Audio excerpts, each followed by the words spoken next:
mission, UN and others, and Irina Vereshchuk, for this opportunity to save hundreds of lives of residents of Mariupol who have spent more than 60 days hiding in bomb shelters in our fortress, so to say, in Azovstal steel factory. And now this evacuation mission is going on, and we hope that soon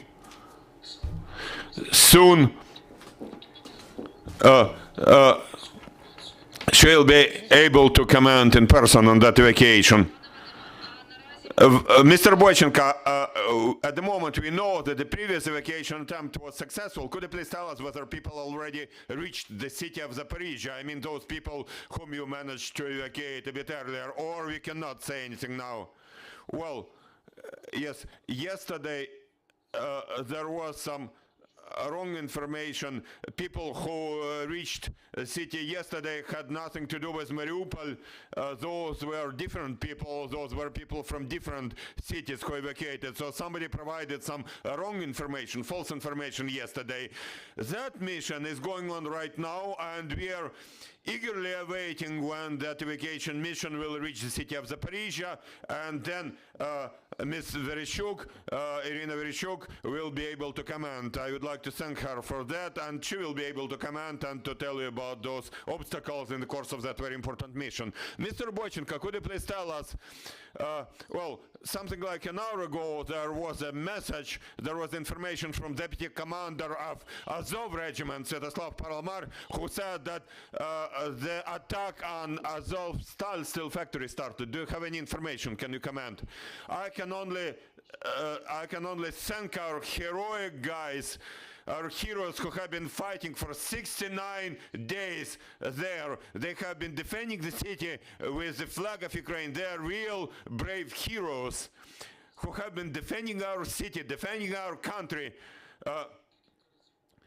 pushing back, resisting the enemy who outnumbers them by several times. Unfortunately, every day there are sad news. Every day there is some shelling. Every day our heroic warriors have to defend that fortress, which is called Azovstal steel factory. And now too it's happening. I'd like to ask everybody to support our heroic guys. They're real heroes today. Mr. Boichenko, now about the evacuation of innocent civilians from the city of Mariupol as such. Is it going on? I'm not talking about Azovstal now, but about the city at large. Is it possible to leave it now, or the occupiers have closed any routes from that city to the Ukraine's controlled territory? As we see, for 2 months running, we have been trying to do something, and Ms. Irina Vereshchuk has been making huge efforts to achieve it, and President of Ukraine Volodymyr Zelensky is making efforts, and there are Red Cross mission and the United Nations that it's very difficult for them to do it, because we see that the city has been blocked, and only only involvement of international missions enables us to do something, to achieve something. Thank you, Mr. Boichenko. Recently there has been a lot of testimonies by residents of Mariupol, and not only by those from Mariupol, but also by people from towns and villages surrounding Mariupol, saying that some of them have been in filtration camps, for example in Mangush. Is there any information about the operation of such filtration camps? Yes, there is such information. As you mentioned, indeed, the city has been blocked, and if you want to leave the city to either uncontrolled or controlled part of Ukraine, you know, people have to get some sort of document, a certificate, and if you want to get it, you have to wait in line, and that waiting may take 1 month or even more. And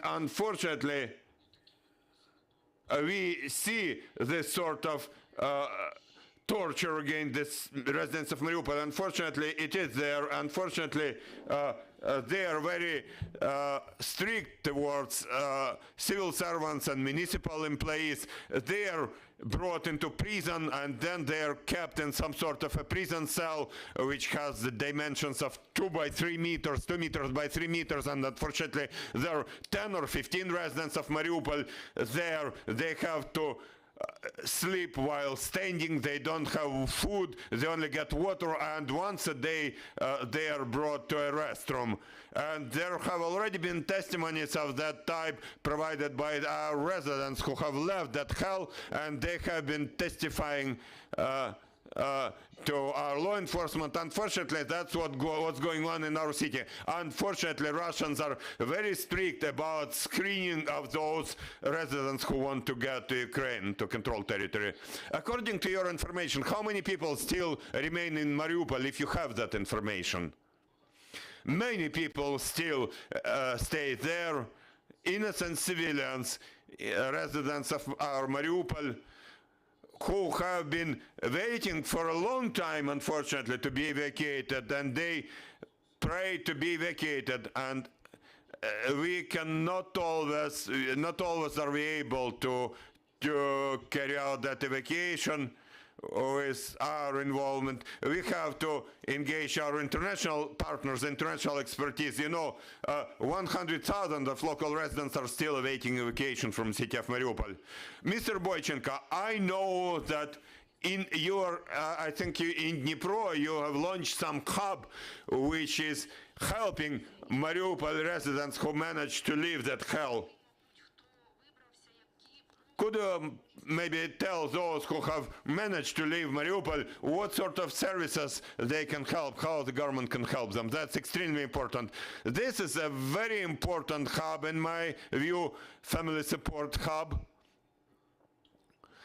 It is helping and supporting local residents of Mariupol in terms of social security, legal support, medical, psychological support, and humanitarian component. Everything at one place, in one building, so you don't need to walk around various places. You just enter one location and you get everything here there in one place. The main purpose is to support our residents who unfortunately are lacking everything, and they have to be saved and rescued and supported psychologically and supported medically sometimes. And this center, this hub that we opened in Dnipro, we are also planning to open such hub in Zaporizhia this week. It will happen this week, and there will be many hubs, many centers like that in our regions. And our main goal is to support our residents of Mariupol wherever they are. Dear journalists, you're welcome. You can ask your questions. Please introduce yourself and speak into the microphone. I'm Viktor Gatsenko from CGTN. You mentioned the role of Red Cross and the United Nations in the process of evacuation, but could you please tell us, if possible, in a bit more detail about the role of the United Nations in organizing this whole process? And please speak a bit louder if possible. Well, I cannot speak loud. Well, I can speak louder and I can tell you something, but we would like to see the completion of this mission to have some final effect. That is to say, we would like to see people reaching the government-controlled part of Ukraine, and then we'll provide you all those comments, and we will assess what we managed to do, where we have not managed. It's very difficult to comment because the evacuation process is in progress now. Thank you. You're welcome. Any more questions? Vadym, I cannot but ask you a question because there is a lot of information of all sorts on social media, and people are saying that in Mariupol there is allegedly some cleaning, so to say, and seemingly those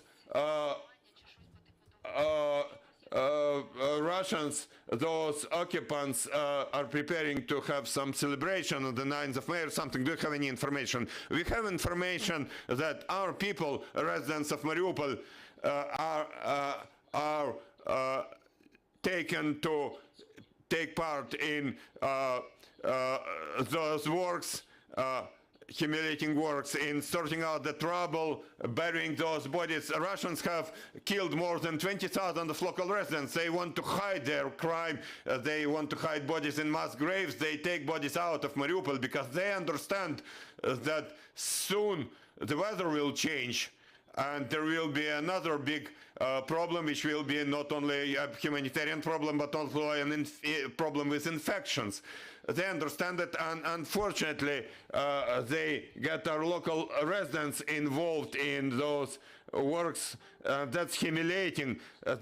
Local residents are forced to do it just to get some food from those occupants, from the occupying powers. That's unfortunately what's also going on now in our city of Mariupol. And speaking about their preparations for anything, you know, they have done whatever they could. They have declared that sort of liberation operation, which is actually a genocide of Ukrainian nation, because they killed 20,000 local residents. You know, during the whole World War II, in 2 years of occupation of Mariupol, Hitler, Nazis killed 10,000 of locals, and Putin has killed 20,000 in just 2 months. So Putin has already outnumbered Hitler, you know. He has destroyed the city. It was a modern European city, and the city was going to continue to develop to become the best city, and they destroyed it. Vadym, now about the forceful deportation. Do you have information how many residents of Mariupol have been forcefully deported to Russian Federation, and what happens to them? Do they manage to return back to Ukraine? We have already verified the list of those deported to Russia or to so-called Donetsk People's Republic.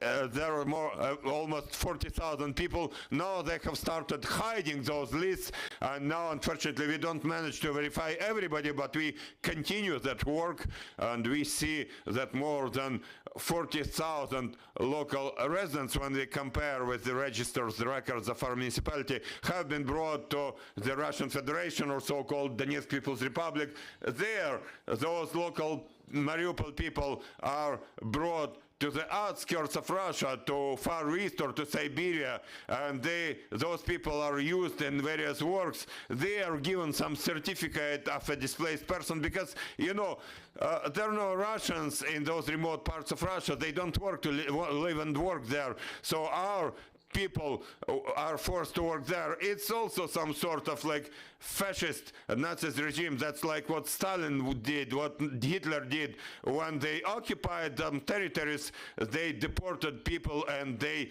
engaged those people in some sorts of work where local people did not want to work. So in those outskirts of Russia, we see this demographic influence that 20% of Russian remote areas lost their population, so now our people are deported there. Thank you, Mr. Boichenko. Dear journalists, do you have any other questions? No more questions. I'd like to thank you very much for finding time to join us here on air. Thank you. And I'd like to remind you, dear friends, that at 5:30 we'll have an additional briefing.